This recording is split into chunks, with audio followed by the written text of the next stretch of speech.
Welcome back, riders. In this video, I'll be going over every single roller coaster I rode 10 or more times during the year of 2024. Just like last year's video, I'll be giving a brief explanation of how I got all these rides as opposed to reviewing each ride. Tiebreakers will go to whatever coaster I like more. Let's go ahead and get started. Just like last year, I will give an honorable mention to each roller coaster that just missed the cut with 9 rides. There are 38 coasters that I rode 10 or more times, so I'll just simply list out the coasters I rode 9 times. Those 6 coasters, in no order, are The Beast at Kings Island, Hang Time at Knott's Berry Farm, Legend at Holiday World, Steel Hog at Indiana Beach, Val Raven at Cedar Point, and White Lightning at Fun Spot America Orlando. Onto the official list. The first coaster I'll go over is Dr. Diabolical's Cliffhanger at Six Flags Fiesta Texas with 10 rides. I attended Roller Coaster Rodeo and had a lot of opportunities to ride this during exclusive ride time across 2 nights. Some of these rides were re-rides as well. Although I love the pre-shows, they are time consuming, so I wonder how many more rides I could have gotten around the park if we didn't have to sit in them each time we entered the queue. Next up is Silver Bullet at Knott's Berry Farm with 10 rides. I visited Knott's Berry Farm on 3 days this year, with 2 of them being for around 4 hours and the other being the majority of that day. I had all-season Fastlane for Cedar Fair this season, and that definitely helped with getting on more rides for Silver Bullet. Up next with 10 rides is Shivering Timbers at Michigan's Adventure. I only spent 1 day at the park this year. It was a packed Saturday, but there was hardly anyone using Fastlane.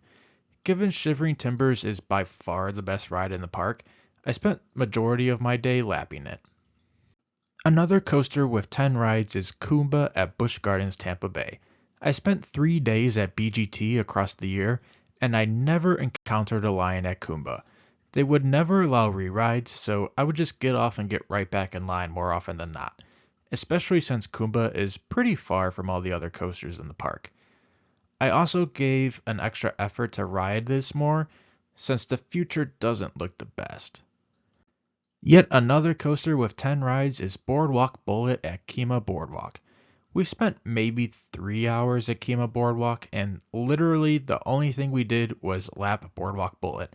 It did have a little bit of a wait, some of them being 20 minutes earlier in the evening and then turning into 1 or 2 train waits at the end of the night.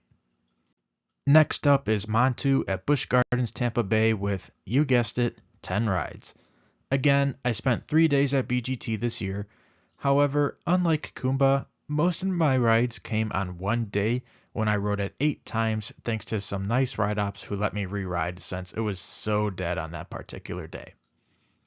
The last coaster with 10 rides is Lightning Rod at Dollywood. I spent 1 day at Dollywood for Coaster Cruise event back in April. I rode it once during the normal operating hours, and then the other 9 rides came during the hour of exclusive ride time at night. They were absolutely pumping out trains. Special thanks to Coaster Crew for putting on the event. It was a great time. The first of 2 coasters with 11 rides that I will cover is All American Triple Loop at Indiana Beach. I spent 4 days at Indiana Beach this year, including 3 consecutive days for Media Day, Season Pass Preview, and Opening Day. I rode it 6 times for Media Day, 4 times during the Season Pass Preview, and then 1 more time during my 4th visit in June. Unfortunately, I did not get to try it out without the shoulder restraints. Maybe I'll ride it even more next year if the ride experience is much better now. The second of the 2 with 11 rides is Copperhead Strike at Carowinds. I spent that Sunday and Monday of Memorial Day weekend at Carowinds, with that Sunday being a half-day visit and that Monday probably 75–80% of the day. The dry park was not that crazy busy for a holiday weekend, probably because it was extremely hot and majority of the people were in the water park. That said, Fastlane still helped. There are actually 2 other reasons why Copperhead got a bunch of love. 1, Fury was down for most of that Monday, so it was easier to spend time at my second favorite coaster at the park. Second, I was with McLovin on that Monday, and he split off to do the water park, so I ended up just lapping Copperhead since it was right next to the entrance to the water park. Kicking off the rides with 12 rides is Zadra at Energylandia. This is a bit of an interesting one that goes both ways across my 2 days at the park. First off, the queue line is absolutely absurd. Walking from the entrance to the station seriously takes at least 10 minutes. You think American Eagle's queue is bad? Try Zadra. So that prevented us from getting more rides. They also did not allow re-rides. And then on a more personal level, I enjoyed Hyperion much more, so I sacrificed a handful of Zadra rides for Hyperion. That said, I also rode Zadra more than I would have preferred in the hopes of finding that elite roller coaster everybody raves about. I just wanted to keep giving it more chances to prove itself. And then there was a gate that allowed you to bypass the entire queue that was open most of the time. If that was not a thing, then no way I would have walked around that entire queue and exit 12 times. Next up is Texas Stingray at SeaWorld San Antonio with 12 rides. I went to the park on 2 days, both visits being half-day visits. Texas Stingray was by far my favorite coaster in the park, and the line was manageable the entire time I was there, never being more than maybe a 5 train wait, but most of the time I would say it was about a 2 train wait. Incredible Hulk at Universal Orlando Resort's Islands of Adventure also had 12 rides this year. I spent 8 days on resort this year, and compared to 2023, it just seemed like the park was a bit busier on average, and it was harder for me to get as many rides as I had in 2023. I didn't really get any opportunities to get a handful of rides in a short amount of time like I did in 2023. As a matter of fact, there was a day in 2023 where I rolled Hulk 12 times in a row, and all I could get for 2024 as a whole was 12 rides. The last coaster with 12 rides is Hyperion, also at Energylandia. Like I said, I spent 2 days at the park. We actually skipped Hyperion at Rope Drop on our first day since everybody and their mother goes there first, and did the credit run, circling back to Hyperion with not that much time left in the day. We got 3 rides on our first day. By the second day, I figured out that it was my favorite coaster in the park, so I personally made a harder effort to get more rides on it, thus 9 rides. It never really had a bad line, but it was only on one train for majority of our time there, so that didn't help my cause. We have finally made it to a roller coaster from my home park of Six Flags Great America, with Superman having 13 rides. I visited the park 17 times during the year, down from 20 in 2023. Most of my visits came after work, with 4 to 5 hours of park time maybe, but there are a couple of full days in there. I also have this season flash pass, which helps a ton for all the coasters in the park, especially Superman. Superman also had a great crew this year that definitely helped everyone get more rides, including myself. Coming up next is Iron Rattler at Six Flags Fiesta Texas with 13 rides. Same explanation as Dr. Diabolical, roller coaster rodeo with 2 nights of ERT, plus a handful of re-rides, minus the time-consuming pre-shows. Iron Rattler was my favorite coaster in the park, so no surprise, it ended up with the most rides in the park. Next up is Lek Coaster from Legendia, also with 13 rides. Similar to Boardwalk Bullet, we were only at this park for a couple hours, and the only thing we did was lap Lek Coaster. I'd guess during our marathon that there were only 10 different individuals that rode Lek Coaster, so it was an absolute ghost town.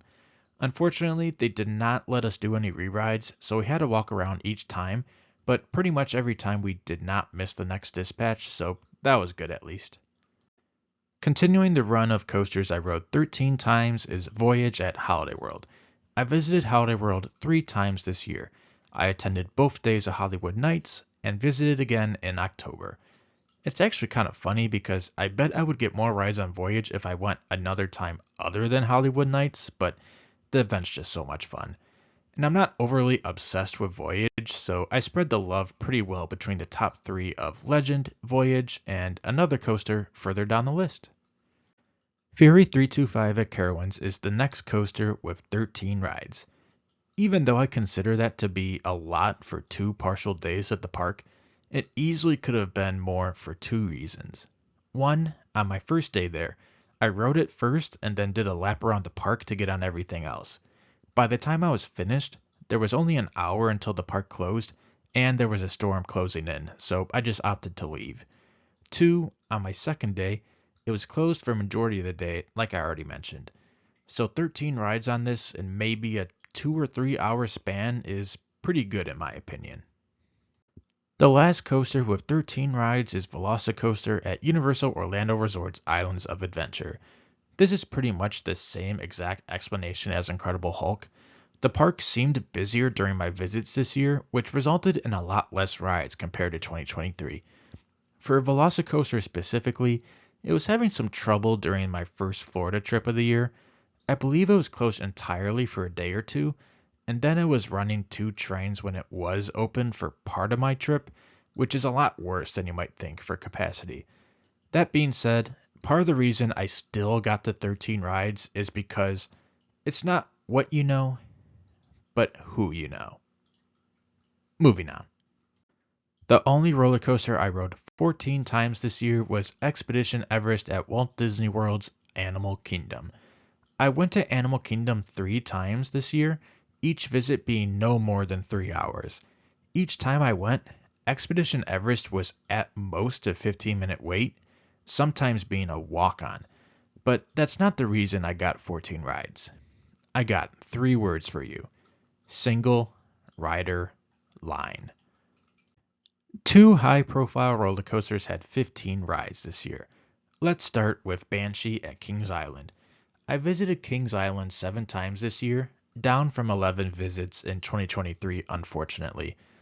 A mix of partial days and full days in there. There were 2 things working against more rides on Banshee this season.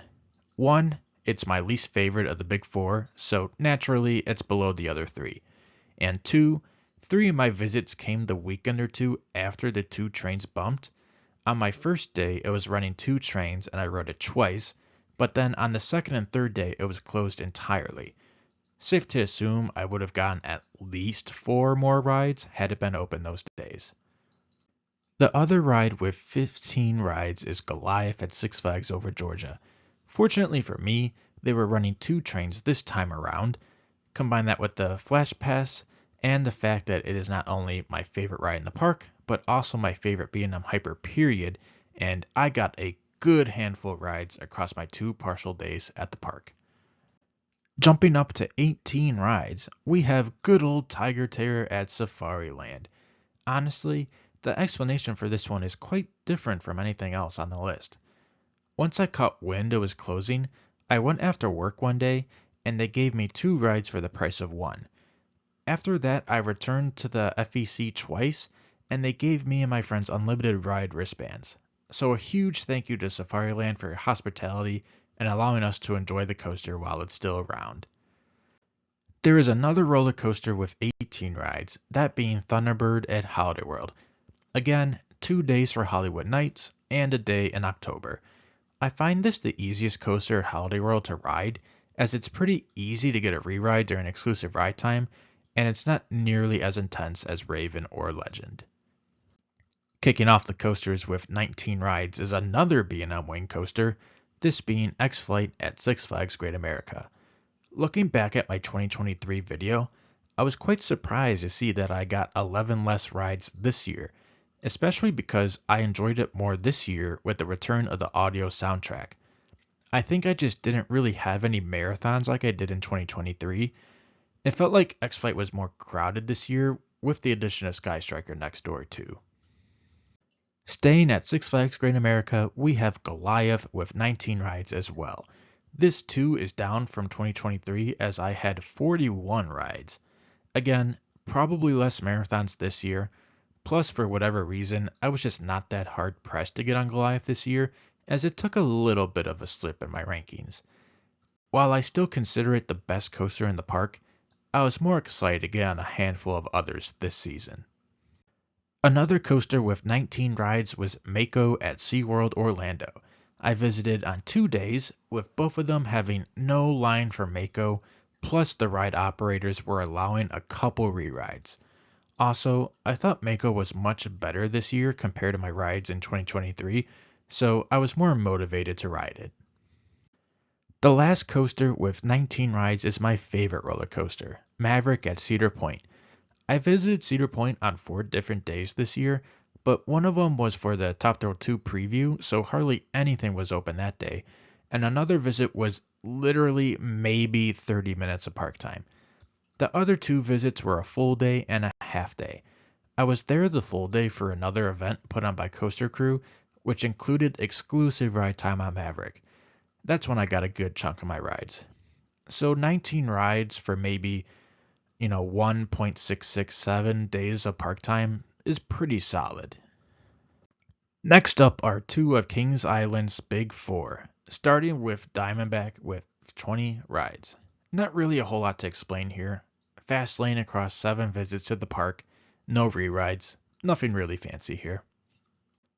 Orion has pretty much the same explanation as Diamondback, except I squeezed in one more ride on Orion for a total of 21 this season. Crossing the 20 ride threshold, we have Batman the Ride at Six Flags Great America with 23 rides. I actually rode Batman more this year than I did in 2023, and I think we all know why. Once they added in all the fog and the music and the lights, I couldn't get enough of this coaster. In total, I had 23 rides across 17 visits, but 8 of those rides came during the only 2 visits I had after the effects were installed. A big faller compared to 2023 was Viper at Six Flags Great America with 24 rides. I was just not that crazy for Viper this season. It was a lot more temperamental compared to 2023. In turn, I didn't end most of my nights with mini marathons at Viper this season like I did in 2023. Jumping to 30 rides is Raging Bull, also at Six Flags Great America. This was such a joy to ride this season, both because it was running great and because the operations were better than in years past. I honestly could have gotten at least 2 or 3 more rides had I not waited for Teal Train most of the season. Yet another coaster from Six Flags Great America is Max Force, also with 30 rides. This was my most ridden coaster in 2023 with 62 rides. Unlike 2023, I was not always determined to use all 3 of my Skip the Lines at Max Force this season. Maybe had the music been there this year, I would have ridden it more, but I guess we'll never know. Next up are 2 RMCs, both with 33 rides, which is a weird number, but I digress. First is Air Force One. I probably don't need to explain this one. Is there ever a line for this thing? I spent 2 evenings at the park and they allowed re-rides sometimes this year, so that was cool and resulted in a couple bonus rides compared to 2023. The other RMC with 33 rides was Iron Gwazi, and I'd probably pick this as my most impressive feat this season, more specifically on February 1st when I rode it 26 times, with 25 of those coming in a row. I guess that's what happens when you hang out with Caitlin. Ride Ops did not care about seat hopping, and it was a very dead day at the park with 2 trains. It was a perfect storm. The last entry from my home park of Six Flags Great America is Demon with 39 rides. The crazy thing is, just like 2023, this number could have been higher had it been open all year. Luckily though, it was open much more than it was closed this season, unlike 2023. So besides it being open much more this season, there are 2 reasons I got so many rides on it. One, I ended a handful of my visits doing mini marathons on this instead of Viper. And 2, I wanted to get some insurance rides on this. I didn't believe this was going to be removed for Wrath of Rakshasa, but I was not 100%, so it didn't hurt to ride it more. Coming in first place, my most ridden roller coaster of 2024 was Mystic Timbers at Kings Island. Funny enough, I rode it 47 times in both 2023 and 2024, and I promise you that was not on purpose. Just like 2023, I rode this thing so many times to go after pointless personal records of my most ridden wooden roller coaster and my most ridden roller coaster overall. The magic number for both of those records was actually 44 rides, but I probably got a couple extra because it's just such a great roller coaster. Like last year, I've got some screenshots of every single roller coaster I have ridden 10 or more times. Sorry if it's hard to read, but I guess I've been on a lot of roller coasters at least 10 times. There are 110 to be exact. Feel free to pause the screen if you want to look over them all, as I won't be going over it one by one. For some overall thoughts, I'm going to be honest, I'm a little disappointed in my Six Flags Great America numbers this year. Vast majority of coasters took a decent hit this year compared to 2023. A coaster like Golive should definitely be averaging at least a ride and a half to 2 rides per visit, and I wasn't exactly close to that. It'll also be interesting to see where Wrath of Rakshasa will end up. I'm hoping somewhere on the left column. As for anywhere else, I'm really hoping to see Rip Ride Rockit in this video next year. I only plan on visiting Florida once before it closes forever this upcoming September, and I definitely want to give it a lot of love before it goes.